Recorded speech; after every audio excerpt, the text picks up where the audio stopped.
Ibrahim alaihissalam dakwah la ilaha illallah, tiada Tuhan selain Allah, jangan sembah kecuali Allah, la ilaha illallah, Ibrahim Rasulullah. Tapi bagaimana reaksi pengusaha penguasa pada saat itu? Ini ajaran Ibrahim, ajaran sesat. Tangkap dia, kejar, tangkap. Masih ingat kisahnya Ibrahim? Ibrahim alaihissalam rajanya waktu itu Namrud. Raja Namrud ini dia punya kebiasaan, tradisi, agama nyembah berhala. Siapa yang membuat sembah berhala itu? Bapaknya. Coba, Ibrahim alaihissalam nabi, la ilaha illallah, tiada Tuhan selain Allah, justru bapaknya bikin patung berhala. Ketika Ibrahim mau lawan bapaknya, agak tahu sih yang mbokku ya. Orang la ilaha illallah, nah dia pergi bikin patung berhala. Akhirnya apa? Ibrahim mau lawan bapaknya. Ketika Ibrahim mau lawan bapaknya, ditegur sama Allah. Ibrahim sadar kok, bapakmu itu. Tapi dia nyembah berhala. Tapi itu ambokmu. Ajak muewai. Tapi dia nyembah berhala. Allah berfirman, lebih baik kau yang mengalah. Kau yang keluar dari desamu. Jangan kau lawan bapakmu. Dengar baik-baik ini anak muda. Anak muda sekarang mentang-mentang belajar agama tinggi-tinggi, ada tradisi orang tuanya tidak anggap sesat, bapak ini kafir. Wah, bapaknya bilangi kafir. Ada itu, ada anak-anak saya, sepupu saya di Tarakan, belajar agama, baru 2-3 bulan belajar agama, itu pun belajar agama melalui YouTube. La ilaha illallah. Mak download, tak 1 menit 2 menit. Begitu masih jalan itu ceramah, habis kuotanya, habis itu ceramah. Nah, pahami setengah-setengah. Langsung nak bilang, bapak ini bid'ah. Kenapa aku bilang kau bid'ah, sesat? Tak sia. Tidak ada pada zaman Nabi tak sia. Nah, ini langsung bapaknya marah. Bertengkar. Saya bilang, di mana kau belajar agama dong? Di mana kau belajar agama? Bapakmu kau kafirkan hanya gara-gara dengar ceramah. Apa jeleknya tak sia? Kalau tidak mau kau balik bilang tak sia, bilang kau ceramah kematian. Apa larangannya ceramah kematian? Apa isinya? Baca ayat suci Al-Quran. Mana ayat yang melarang orang baca ayat suci Al-Quran? Apa isinya? Orang yang didatangi berduka kita hibur. Apa larangannya? Ayo. Apalagi isinya tak sia? Ceramah agama. Ada orang dilarang ceramah. Apalagi isinya? Kita datang bersilaturahmi. Masa kita dilarang bersilaturahmi? Apalagi isinya orang dikasih makan. Dosakah orang dikasih makan? Kalau ada orang bilang, wah dilarang merepotkan, bikin susah orang berduka. Cocok, setuju. Jangan menyusahkan orang berduka. Setuju. Mana disebut menyusahkan orang berduka? Bapak dikasih teh gelas, bapak minta teh botol. Itu bikin susah orang itu. Dikasih air gelas, nah bilang kopi mix kasih kak. Itu bikin repot itu. Tapi ini orang sudah mampu ji. Lagi pula itu di Makassar saya lihat bukan lagi tuan rumah yang sediakan kue, tapi orang-orang tamu, ada yang bawa roti gulung, ada yang bawa teh, ada yang bawa kue tradisional. Lalu apa salahnya? Kita bersedekah. Kalau judulnya tak sia, kau tidak mau bilang ceramah tak sia, sudah bilang saja pengajian atas berdukanya meninggalnya ini. Sudah. Sama maulid bid'ah, tidak ada pada zaman Nabi. Cocok. Kalau tidak mau kepalik lagi pakai istilah maulid, pakai saja sirah nabawiyah, ceramah tentang Nabi. Apa salahnya bos? Adabnya Ibrahim alaihissalam, tegur sama Allah. Bapaknya nyembah berhala namanya Azar, bikin patung. Ibrahim mau ribut. Sadar kau Ibrahim, ambokmu ya tuh, ajak muewai. Kau yang keluar dari desamu. Coba. Begitu kita wajib menghormati orang tua.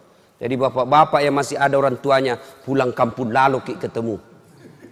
Jangan lagi bilang, masoli ongko soe. La ilaha illallah.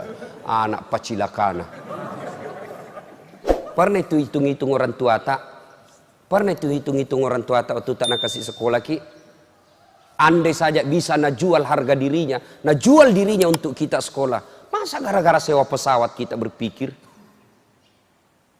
Siti Najani itu balikan ngagaga untuk tomat-tomat. Siti Naja sangat sepantasnya kita jual kita punya harta untuk membahagiakan orang tua. Ini anak-anak nih, anak-anak sekolah. Kita ini juga orang tua. Nih bapak-bapak, muliakan orang tua. Biasanya bapak-bapak tidak muliakan orang tua karena takut sama istrinya. Saya bilang sama istriku, boleh kau marah sama saya, boleh kau maki-maki saya, boleh kau lempar kepalaku, yang penting tidak kena. Toh, satu yang tidak boleh, jangan lalu kau atur-atur ke soal orang tuaku. Jangan pernah saya dengar kau menyakiti perasaan orang tuaku. Begitu saya dengar kau sakiti perasaan orang tuaku, wabillahi taufiq wal hidayah. Toh, belum tentu kita jodoh sampai ajal, tapi yang namanya orang tua tidak ada istilah bekas. Belajar dari Ibrahim alaihissalam. Nah, lanjut kisah. Ibrahim alaihissalam akhirnya Raja Namrud pergi berburu. Ibrahim alaihissalam pergi berburu, Raja Namrud pergi berburu, Raja Ibrahim masuk di, ya kayak tong kira-kira kalau kita orang Islam, masjidnya. Rumah berhalanya Raja Namrud, dia hancurkan semua itu berhala-berhala. Ambil kampak, nawasai manangi pak, nak cepuk kepalanya, nak hancurkan kakinya, nak patahkan lehernya. Satu nak tinggal. Itu berhalanya Namrud yang paling besar, berdiri dan kebetulan tangannya begini. Wah, itu Ibrahim kampaknya nak simpan di tangannya Raja Namrud, naikai. Itu kampak wase, naikai di tangannya.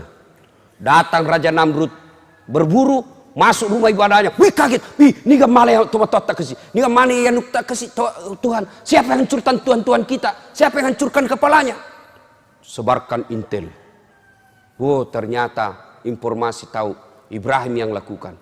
Ibrahim sidang, disidang, lalu dinyatakan Ibrahim menurut penelitian dan pemeriksaan kamu yang hancurkan Tuhan kami. Nah bilang Ibrahim, siapa bilang? Bukan saya. Kandalakah kalau saya? Tentu dalam hadis tidak ada bilang kandal. Dalam cerita tidak ada bilang kandal. Tahu aja enggak? Bukan saya. Apa kata Ibrahim? Bukan saya. Ini. Nah ini boleh-boleh tulis namanya ini. Nah bilang bukan saya. Ini. Kata ininya, ini menunjuk dirinya. Meskipun tangannya menunjuk patung. Bukan saya. Ini. Nah ini boleh-boleh tulis namanya ini. Saya itu tulis itu kan perlu bersayap dia kalau berbicara. Kenapa kau terlambat?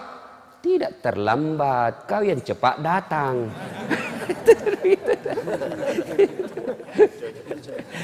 Ibrahim alaihissalam bilang bukan saya, ini. Wah sudah, tidak perlu. Dia bilang, siapa tahu dia? Kenapa kau bilang? Siapa tahu cemburu. Nah dia banyak Tuhannya, saingannya, nah habis ini. Tidak mau kalau banyak saingannya, nah bukan semua. Lah bilang Raja Namrud, Ibrahim gila kok. Semua apa? Mana bisa ini goyang? Tidak bisa goyang, tidak bisa ngapa-ngapain. Kenapa balik kau sembah? Yang gila saya atau kamu? Oh tambah marah. Ada tuh cerita soal gila-gila ini, cerita warung kopi. Cerita warung kopi gini. Ada satu komplek orang kaya semua di dalam. Orang-orang sibuk. Ini Pak Doja tiba-tiba bikin geger satu komplek. Kenapa? Dia azan jam 9 pagi. Jam 9 pagi dia azan. Allahu Akbar, Allahu Akbar. Geger semua satu kampung. Jam berapa? Azan apa ini Pak Ustaz ini? Gila-gila ini Pak Ustaz ini. Duhur bukan, asar bukan. Datang satu komplek. Dipimpin ketua RT-nya. Marah-marah itu ketua RT. Mau ini kasih berhenti. Tidak bisa kah? Sudah nak kunci semua ini Pak Doja ini. Tidak bisa masuk. Terpaksa azan sampai habis. Ini Pak Doja ketawa-ketawa azan. Dan lihat, banyaknya datang ini. Keluar Nabi bilang ke RT, gila-gila kau andai kau bukan ustaz, ku lapor kau di polisi, meresahkan masyarakat. Kenapa ya Pak? Nabi bilang, kau azan apa ini? Subuh bukan, duhur bukan, asar bukan. Kau asar apa? Oh, gila ini. Bilang begini Pak, saya azan subuh tidak datang Ki. Saya azan asar tidak datang Ki. Giliran saya asar jam 9, azan jam 9 baru Ki datang semua. Yang gila saya atau kamu? Ini cerita warung kopi ya. Jangan sampai kita praktek lagi di sini. Hai Bapak saudara-saudara sekalian, akhirnya Raja Namrud bikin keputusan hukum, Ibrahim harus dibunuh dan dibakar di lapangan untuk jadi pelajaran buat orang lain supaya dia tidak ulang. Dikumpullah api, menyala besar. Lalu Ibrahim alaihissalam diikat, dilempar masuk ke dalam bara api. Dilemparnya tidak pakai tapi dipateki, ketapel. Kan besar sekali tuh api, jadi siapa yang dekat kepanasan, dipatek Pak, dikasih masuk. Tahu kak patek tuh? Ketapel, tahu? Tuh patek. Waktu dulu SMP patek-patek dibikin dari apa itu? Pakai kayu begini, dikasih karet, baru kita kasih bengkok itu kasih bentuk paku, baru dipatek mangganya orang. Bah, jatuh, pas jatuh nak kejar yang punya. Masa lalu, tapi sudah meminta maaf. Nah, ibu bapak, saudara-saudara sekalian, dibakarlah Ibrahim dalam api yang sangat besar.